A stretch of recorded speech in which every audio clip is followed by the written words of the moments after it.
Makasih Romo Singgih yang besok menjadi moderator saya nih di acara Betul, pertemuan Bante. besok ya. Wah, Ya, ya, ini besok alhamdulillah. yang hari ini nonton boleh juga besok nonton lagi nih Romo Singgih yang moderator. Memang hidup di Bali sangat tergantung pada pariwisata itu betul sekali. Dan pariwisata kali ini memang paling besar dampaknya yang mungkin bisa dikatakan begitu sehingga di beberapa berita saya sudah membaca banyak penjualan hotel-hotel ataupun kalau nggak dijual hotelnya tapi biayanya menjadi sangat murah, didiskon besar-besaran, itu pun juga tidak banyak orang yang menggunakan. Kemudian karena tadi sistem pendidikannya juga daring dalam ya jaringan, maka akhirnya juga kos-kosan berkurang. Bahkan juga kos-kosan banyak yang dijual juga. Memang ini hunian-hunian menjadi bermasalah. Nah, lalu bagaimana sekarang khususnya kalau di Bali ya, ataupun mereka-mereka yang menggantungkan kehidupan pada jasa. Karena jasa ini kebetulan memang banyak yang terdampak secara besar-besaran. Kita harus mulai berpikir yang kreatif. Pada kesempatan awal-awal pandemi, saya melihat orang-orang yang dulu jarang masak di rumah, akhirnya jadi masak loh. Sudah masak, kemudian dia jualan lagi. Bahkan beberapa orang menjadi sukses dengan menjual ya makanan-makanan yang sederhana. Pertama hanya dibagikan ke teman-temannya, kemudian akhirnya bisa dia profesional lah di bidang itu. Artinya apa? Memang pariwisata pegang peranan, tetapi sekarang setelah pariwisata ini kebetulan belum bisa maju, kita kan harus mengisi tadi yang sudah disampaikan oleh Romo Singgih, pemasukannya berkurang, pengeluarannya tetap karena sekolahnya kan tetap bayar, makan ya tetap bayar, ya. Cuman kita kalau sekarang biasa atasila misalnya, wah ini bisa puasa lumayan. Atau kalau aduh saya sekarang mau coba belajar makan sekali gimana ya? Siapa tahu bisa kan lumayan misalnya ya. Nah, ini sebetulnya ya kita mulai mencoba di sisi-sisi yang kita bisa ya kita menghemat. Di sisi yang lain yang kita tidak bisa hemat, misalnya sekolah, kemudian biaya yang harus dikeluarkan, ya kita berusaha untuk menjagalah semua. Nah, pemasukan kita berusaha memasuk dari jalur yang mungkin dulu tidak kita pikirkan. Misalnya gimana ya, saya mau kasih les juga, tapi secara online misalnya, atau ya jual makanan.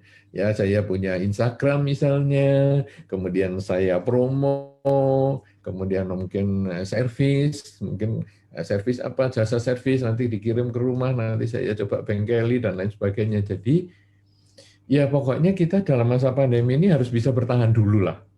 Nanti setelah selesai pandemi, pariwisata di banyak tempat ini bisa jalan lagi, bagus. Tapi menunggu ini kan kita tidak bisa diam-diam saja. Menunggu ini ya kita harus berusaha. Nah, namanya manusia kalau sudah tuntutan kehidupan karena lapar, tuntutan kehidupan karena butuh untuk kesehatan dan lain sebagainya, dia pasti berpikir, aduh aku harus berusaha semaksimal mungkin ini.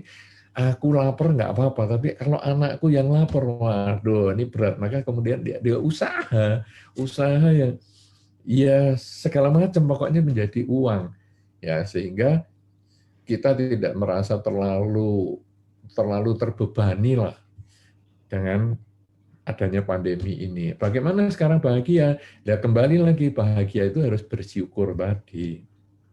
Cobalah Romo ataupun siapa teman-teman yang kebetulan ada kesulitan itu renungkan. Mereka mengatakan kesulitan, tapi jalan ini tahun kedua, toh mereka yang masih hidup. Entah itu kan dia menjual asetnya, entah dia berhutang kiri dan kanan, tapi kan masih tetap hidup. Dan itu kehidupan ini yang harus disyukuri. Kenapa? Karena selama dia masih hidup, dia masih bisa membalik suasana dari yang tidak memiliki apa-apa ini akhirnya bisa memiliki. Tapi kalau dia sudah tidak hidup, ya ini sudah selesai akhirnya masuk ke krematorium. Tapi selama kita masih hidup, kita masih punya kesempatan untuk maju. Dan itu yang harus kita syukuri. Kehidupan itu yang harus kita syukuri. Bukan malah hidup, malah kita sesali. Aduh, aku kok masih hidup ya, lebih baik aku mati aja kalau begini. Aku nggak mau lihat anakku, aku nggak mau lihat keluarga aku kelaparan. Nah, yang penting aku mati duluan. Nah, ini yang sudah nggak punya semangat, ini nggak akan ada pikiran positif.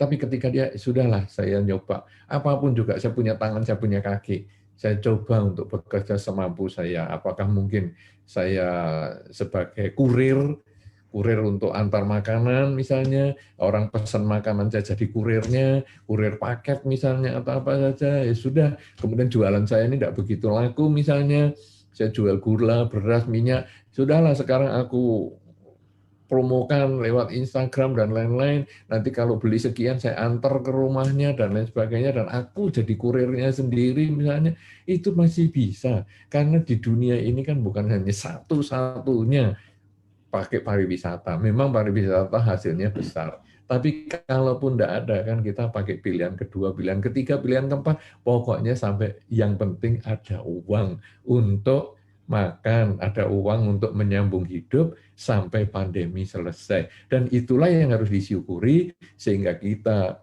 walaupun uangnya terbatas, tapi kita masih tetap merasa bahagia, masih tetap bersyukur, anak-anakku sehat, keluargaku sehat, aku masih bersyukur.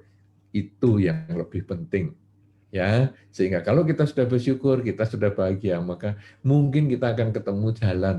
Kita belum tahu sekarang, mungkin ketemu jalan untuk menambal kekurangan-kekurangan materi kita setelah kena dampak akibat pandemi di arena ataupun di skala di lingkungan pariwisata seperti yang tadi Romo sampaikan. Ya, saya kira begitu. Jadi jangan hanya tertutup pada satu penghasilan, tapi mulailah berpikir untuk mencari penghasilan lain. Yang penting ada tambahan keuangan. Begitu Romo ya?